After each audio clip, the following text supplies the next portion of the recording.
El odio entre Israel e Irán no comenzó con la Revolución Islámica de 1979, ni con la creación del Estado de Israel en 1948. Mucho menos comenzó con petróleo, misiles o discursos políticos inflamados. Comenzó hace 4000 años, dentro de una tienda, con un hombre, 2 mujeres y 2 hijos que nunca lograron entenderse.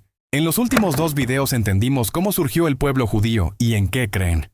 Hoy iremos un poco más allá. Vamos a entender el motivo detrás de un odio que existe desde hace milenios. Todo está en la Biblia, pero no lo habías percibido. Si quieres descubrir todos los motivos de este odio, mira este video hasta el final. Pero antes, ayúdanos a alcanzar 30,000 suscriptores. Haz clic en el botón de suscribirte, dale like al video y comenta: Jesús es mi único Salvador. Abraham vivía en Ur de los Caldeos, una ciudad próspera de la antigua Mesopotamia, rodeada de cultura, comercio y estabilidad, cuando la voz de Dios irrumpió con una orden clara y desconcertante. Vete de tu tierra, de tu parentela y de la casa de tu padre, a la tierra que te mostraré. Génesis 12:1. Era un llamado que exigía una ruptura total. Dios no ofreció coordenadas, pero sí ofreció una promesa extraordinaria. Y haré de ti una nación grande, y te bendeciré, y engrandeceré tu nombre, y serás bendición. Génesis 12:2. Sin embargo, cada palabra de esa promesa chocaba con una realidad inevitable, porque antes incluso de que el viaje comenzara, la Escritura ya había declarado algo que hacía que todo pareciera imposible. Sarai era estéril. No tenía hijo. Génesis 11:30. Abraham dejó todo atrás y partió hacia la promesa, confiando en que Dios transformaría su descendencia en algo incontable como las estrellas. Pero cada mes que pasaba no había embarazo, no había heredero y no había señal visible del cumplimiento de la promesa. 10 años pasaron en Canaán. Cuando Abraham ya tenía 85 años y Sarai 75, Dios reafirmó su promesa de una manera aún más dramática. Una noche lo sacó fuera de la tienda y le dijo: Mira ahora los cielos y cuenta las estrellas, si las puedes contar, así será tu descendencia. Génesis 15:5. Y la Biblia declara algo poderoso: y creyó a Jehová, y le fue contado por justicia. Génesis 15:6. Abraham creyó, pero Sarai seguía siendo estéril. Y cuando la fe y la realidad parecen caminar en direcciones opuestas, es justamente ahí donde el peligro comienza a formarse. Porque la espera prolongada muchas veces produce decisiones precipitadas, y fue precisamente una decisión la que lo cambió todo. Después de una década viviendo en Canaán bajo la sombra de una promesa que aún no se había concretado, Sarai tomó una iniciativa que parecía lógica dentro de la cultura de la época, pero que llevaba consecuencias invisibles e irreversibles. En Génesis 16:1-2, Sarai reconoce su esterilidad y le dice a Abraham: He aquí que Jehová me ha impedido concebir. Te ruego pues que te llegues a mi sierva, quizá tendré hijos por medio de ella. No hay mención de consultar a Dios, no hay oración registrada, no hay resistencia, solo silencio y acuerdo. Agar no fue solo una sierva egipcia. Ella se convertiría en el eje de una división histórica. Agar concibió rápidamente. Lo imposible parecía finalmente haber encontrado un camino, pero lo que parecía solución se reveló como el inicio del conflicto. La Biblia afirma que, cuando Agar vio que había concebido, miraba con desprecio a su señora. Génesis 16:4. La sierva que llevaba en su vientre al heredero comenzó a mirar con superioridad a aquella que permanecía estéril. Sarai, tomada por resentimiento y dolor, afligió a Agar con tal dureza que ella huyó al desierto. Y allí, en el camino de Shur, ocurrió algo extraordinario. El ángel de Jehová encontró a aquella sierva fugitiva junto a una fuente, y le hizo una pregunta que atraviesa los siglos. ¿De dónde vienes y a dónde vas? Génesis 16:8. Agar respondió con dolorosa honestidad: Estaba huyendo. Pero eso no fue lo más impactante. El ángel declaró una promesa semejante a la hecha a Abraham: Multiplicaré tanto tu descendencia que no podrá ser contada a causa de la multitud. Génesis 16:10. Y acerca del hijo que nacería dijo: Será hombre fiero, su mano será contra todos, y la mano de todos contra él, y habitará delante de todos sus hermanos. Génesis 16:12. La profecía no hablaba solo de descendencia, hablaba de tensión, de conflicto, de rivalidad histórica. Agar volvió, y cuando Abraham tenía 86 años, nació Ismael. Durante 13 años, aquel niño fue el único hijo del patriarca, el heredero natural, el centro de la promesa. Pero Dios aún no había dicho la última palabra. 13 años pasaron desde el nacimiento de Ismael, y durante todo ese tiempo fue criado como el heredero legítimo de la casa de Abraham. Creció oyendo las historias de la promesa, aprendiendo acerca del Dios que había llamado a su padre fuera de Ur, caminando al lado de aquel que se había convertido en su mundo. Para todos los efectos humanos, la promesa ya tenía rostro, nombre y futuro. Pero cuando Abraham tenía 99 años, Dios volvió a aparecer y declaró algo que parecía imposible, incluso para quien ya había presenciado milagros. En cuanto a mí, he aquí mi pacto es contigo. Serás padre de muchedumbre de gentes. Y no se llamará más tu nombre Abraham, sino que será tu nombre Abraham, porque te he puesto por padre de muchedumbre de gentes. Génesis 17:4-5. En Génesis 17:19, el Señor afirmó: Ciertamente Sara tu mujer te dará a luz un hijo, y llamarás su nombre Isaac, y confirmaré mi pacto con él como pacto perpetuo. No era solo un hijo, era el hijo del pacto.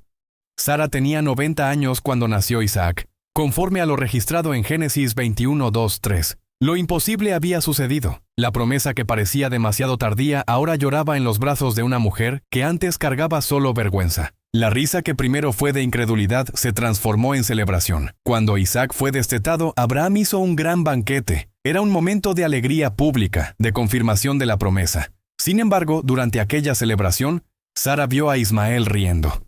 Génesis 21:9 utiliza una palabra que puede significar jugar, burlarse o escarnecer. La ambigüedad es intencional. No está claro exactamente qué hacía Ismael, pero sí está clara la reacción de Sara. Ella dijo a Abraham: «Echa a esta sierva y a su hijo, porque el hijo de esta sierva no ha de heredar con Isaac mi hijo». Génesis 21:10. En ese momento, el corazón de un padre fue desgarrado. El texto afirma que esto fue grave en gran manera a Abraham a causa de su hijo. Génesis 21:11. Pero Dios intervino y dijo: «No te parezca grave a causa del muchacho y de tu sierva. En todo lo que te dijere Sara, oye su voz, porque en Isaac te será llamada descendencia». Génesis 21:12. La distinción quedó definida, y entonces vino la escena que pocos pueden leer sin sentir el peso de la tragedia. Al amanecer, Abraham tomó pan y un odre de agua, los puso sobre el hombro de Agar, le entregó el muchacho y la despidió. Génesis 21:14. Un padre enviando a su propio hijo al desierto. En ese momento la división se volvió histórica, y la fractura quedó oficialmente abierta. El mismo Dios que reafirmó el pacto con Isaac también declaró algo sorprendente acerca del hijo enviado al desierto. Antes incluso de la separación definitiva, el Señor ya había dicho a Abraham: «Y en cuanto a Ismael, también te he oído. He aquí que le bendeciré, y le haré fructificar y multiplicar mucho en gran manera. 12 príncipes engendrará, y haré de él una gran nación». Génesis 17:20.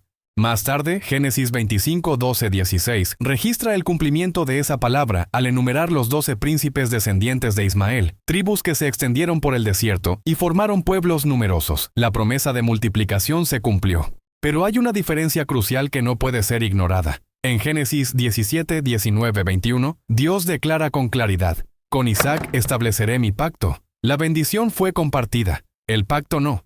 Y es aquí donde la tensión espiritual de la narrativa se profundiza. Siglos después, el apóstol Pablo explicaría esta distinción en Gálatas 4:22-23, afirmando que Ismael nació según la carne, mientras que Isaac nació por la promesa. Uno representaba el esfuerzo humano por intentar cumplir el plan divino. El otro representaba el cumplimiento sobrenatural de la promesa. Pero eso no significa que la historia terminó allí, porque de la descendencia de Ismael surgiría algo que transformaría el escenario religioso del mundo. Después de que Ismael sobreviviera al desierto y creciera lejos de la tienda de su padre, la Biblia registra que habitó en el desierto de Parán y llegó a ser arquero, un hombre adaptado a la dureza de la vida árida y distante de la herencia territorial de Canaán. Génesis 21:20-21. Génesis 25 describe a sus descendientes como líderes tribales que se extendieron desde Javila hasta Shur, que está enfrente de Egipto. Génesis 25:18, estableciéndose como pueblos del desierto, nómadas y comerciantes que formarían el mosaico de las antiguas tribus árabes. Durante siglos, estas tribus se desarrollaron culturalmente, se mezclaron con otros pueblos semitas y preservaron tradiciones que se remontaban al patriarca Abraham. Pero lo que sucedería muchos siglos después volvería a cambiar el escenario religioso global. En el siglo VII, en la península arábiga, surgió Mahoma. Según la tradición islámica, descendía de Ismael a través de un linaje que atravesaba generaciones hasta Abraham. Esa conexión no está registrada en la Biblia, pero es afirmada dentro de la tradición islámica como fundamento identitario. Mahoma declaró haber recibido revelaciones del ángel Gabriel a partir del año 610 después de Cristo, y esas revelaciones formarían el Corán. El Islam nació presentándose como la restauración de la fe pura de Abraham, enfatizando la unicidad absoluta de Dios y rechazando cualquier división en su esencia. La palabra central del Islam es sumisión, y la religión afirma que Abraham fue el primer verdadero musulmán en el sentido de entrega total al único Dios. Aunque el Islam reconoce a Abraham, a Moisés e incluso a Jesús como figuras importantes, reinterpreta profundamente la narrativa bíblica. Y es aquí donde muchos comienzan a percibir que la división entre los hijos de Abraham no fue solo territorial, sino doctrinal. La promesa de multiplicación dada a Ismael produjo pueblos numerosos, pero la cuestión central nunca fue solo cantidad, siempre fue pacto. Y cuando la narrativa islámica afirma que el hijo del sacrificio fue Ismael y no Isaac, no está contando solo una historia diferente, está reclamando la línea de la promesa. Ahora ya no se trata solo de historia o de genealogías distantes, se trata de dos interpretaciones completamente diferentes sobre quién es Dios, quién es el hijo de la promesa y cuál es el camino de la salvación. El Islam honra a Abraham como patriarca de la fe monoteísta, pero rechaza elementos centrales de la revelación cristiana. Para el Islam, Jesús es un gran profeta, nacido de una virgen, hacedor de milagros, pero no es el Hijo de Dios. El Corán niega explícitamente la filiación divina y afirma que Dios no puede tener un hijo. En cambio, el Evangelio declara lo contrario. En Juan 3:16 está escrito: «Porque de tal manera amó Dios al mundo, que ha dado a su Hijo unigénito». Esta diferencia no es pequeña, define toda la comprensión de la identidad de Cristo. En cuanto a la crucifixión, el Islam enseña que Jesús no murió en la cruz, que Dios lo elevó sin permitir su ejecución. Pero la Biblia declara en 1 Corintios 15:3-4 que Cristo murió por nuestros pecados y resucitó al tercer día. Sobre la salvación, el Islam enseña sumisión, práctica de los 5 pilares y juicio final basado en obras. El apóstol Pablo, sin embargo, afirma en Efesios 2:8-9, «Porque por gracia sois salvos por medio de la fe, no por obras». Un sistema enfatiza mérito y obediencia, el otro enfatiza gracia y redención. Hasta aquí, la narrativa giró en torno a Abraham, Ismael, Isaac y el surgimiento del Islam. Pero muchos aún preguntan, ¿dónde entra Irán en esta historia? La respuesta no es directa como en el caso de los pueblos árabes, y precisamente eso hace que el escenario sea aún más complejo. Los antiguos persas, ancestros de los iraníes modernos, no descienden de Ismael según los registros. Por el contrario, en determinado momento de la historia fueron instrumentos de liberación para el propio pueblo judío. Cuando el imperio babilónico cayó en 539 a.C., fue Ciro, rey de Persia, quien autorizó el regreso de los judíos a Jerusalén y la reconstrucción del templo. Isaías 45:1 llega a llamar a Ciro ungido del Señor, un título sorprendente para un gobernante extranjero. Sin embargo, siglos después, en el siglo VII después de Cristo, Persia fue conquistada por los ejércitos árabes musulmanes. El antiguo imperio persa, mayoritariamente zoroastriano, pasó por un proceso gradual de islamización. Con el tiempo, Irán se convirtió en el principal centro del Islam chiita, desarrollando una identidad religiosa propia, pero asumiendo también la narrativa islámica que conecta a Ismael con la herencia espiritual de Abraham. Hoy, Irán no es árabe, pero lidera ideológicamente gran parte de la oposición islámica al Estado de Israel. La rivalidad contemporánea no es solo geopolítica, está sostenida por una memoria religiosa y una narrativa histórica que se remontan a aquella antigua división entre Isaac e Ismael. En la superficie vemos disputas estratégicas, pero en el fondo vemos herencias espirituales que siguen moldeando alianzas y antagonismos. Después de años separados, viviendo historias distintas y formando pueblos diferentes, hubo un momento en que los dos hijos de Abraham volvieron a estar uno al lado del otro. No fue en reconciliación pública, no fue en celebración familiar, no fue en restauración de lazos rotos, fue ante la muerte. Génesis 25:9 registra de forma breve y silenciosa: «Y lo sepultaron Isaac e Ismael sus hijos en la cueva de Macpela». Solo dos hombres que llevaban promesas diferentes y destinos distintos, unidos por la responsabilidad de enterrar a su padre. La imagen es poderosa. El patriarca que recibió la promesa de bendecir a todas las naciones es puesto en la tierra por dos hijos que representaban caminos divergentes. Por un breve momento estuvieron juntos. Después del funeral de Abraham, el texto bíblico vuelve al silencio. Isaac sigue su camino e Ismael sigue el suyo. Dos pueblos crecen separados. Dos destinos avanzan en direcciones diferentes. Siglos después, un salmo registraría algo perturbador. En Salmos 83, 4, 6 está escrito: «Venid y destruyámoslos para que no sean nación, y no haya más memoria del nombre de Israel, las tiendas de Edom y los ismaelitas». Entre los nombres citados están precisamente descendientes ligados a Ismael. Pero eso no es todo. En Jeremías 49, 34, 39 surge una profecía contra Elam, región que corresponde al territorio del antiguo Irán. El texto declara juicio, dispersión y conflicto. «He aquí que quebraré el arco de Elam, parte principal de su fortaleza». Jeremías 49, 35. Pero al final hay una frase que lo cambia todo. «Pero acontecerá en los postreros días que haré volver a los cautivos de Elam, dice Jehová». Jeremías 49, 39.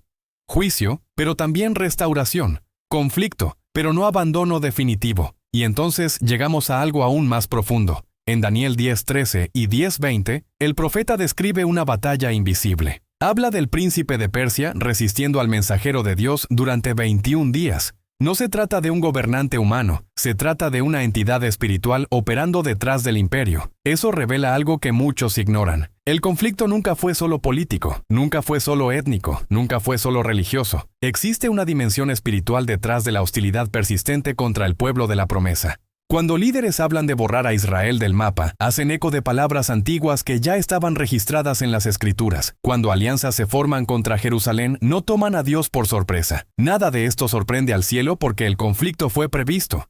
Pero eso no significa que el odio vencerá. La misma Biblia que registra alianzas contra Israel, también registra promesas de restauración. El mismo Dios que permitió tensión, también declaró soberanía sobre las naciones. El Salmo 2 pregunta: ¿por qué se amotinan las gentes y los pueblos piensan cosas vanas? Y responde mostrando que el Señor se ríe de la arrogancia de los reinos humanos. Eso significa que el conflicto no está fuera de control, está dentro de una narrativa mayor. Y aquí está la verdad que muchos no perciben. Si hay oposición espiritual contra la promesa, es porque la promesa aún importa. Si hay resistencia histórica contra Israel, es porque la historia de la redención aún está en curso. El odio no es prueba de derrota. Es evidencia de que hay algo mayor en juego. Y si el inicio de esta historia fue escrito en Génesis, el final ya fue declarado en Apocalipsis. Dios nunca perdió el control de la narrativa, y nunca lo perderá. Cuando miramos 4000 años de tensión, guerras, narrativas opuestas y disputas religiosas, el mayor impacto no es descubrir que pueblos entraron en conflicto. El mayor impacto es descubrir cómo todo comenzó. Con una decisión humana que parecía comprensible en el momento. Ayudar a Dios a cumplir una promesa. Sarai no quería destruir el futuro, quería garantizar que sucediera. Abraham no pretendía dividir naciones, quería ver la palabra divina hacerse realidad. Agar no deseaba iniciar una rivalidad histórica, solo reaccionó al dolor y al desprecio. Y aún así, la suma de esas decisiones produjo consecuencias que superaron generaciones. Y es aquí donde muchos se equivocan hoy. Creen que pueden adelantar el tiempo de Dios, ajustar sus promesas a la lógica humana y resolver tensiones espirituales con soluciones inmediatas. Pero la historia de Ismael e Isaac revela algo profundo. Cuando la promesa es forzada por la carne, la división se vuelve inevitable. La Escritura señala que de la línea de Isaac vendría el descendiente final de la promesa, aquel en quien todas las familias de la tierra serían bendecidas. En Gálatas 3:16 leemos que la promesa fue hecha a su descendencia, la cual es Cristo. Jesús no vino solo para confirmar una línea genealógica, sino para ofrecer reconciliación donde hubo ruptura. La única reconciliación verdadera no nace de la política ni de la fuerza militar, nace de la cruz. Y quizá la pregunta que permanece no sea sobre naciones, sino sobre nosotros. ¿Estamos esperando el tiempo de Dios o intentando apresurarlo? Si esta historia abrió tus ojos para ver la Biblia de manera más profunda y entender que detrás de los conflictos visibles existen raíces espirituales invisibles, entonces suscríbete al canal. Deja tu like en este video y compártelo. Tu apoyo ayuda a que este contenido alcance a más personas que necesitan comprender esta verdad. Y quizá eso sea exactamente lo que el mundo más necesita hoy. Hasta el próximo video.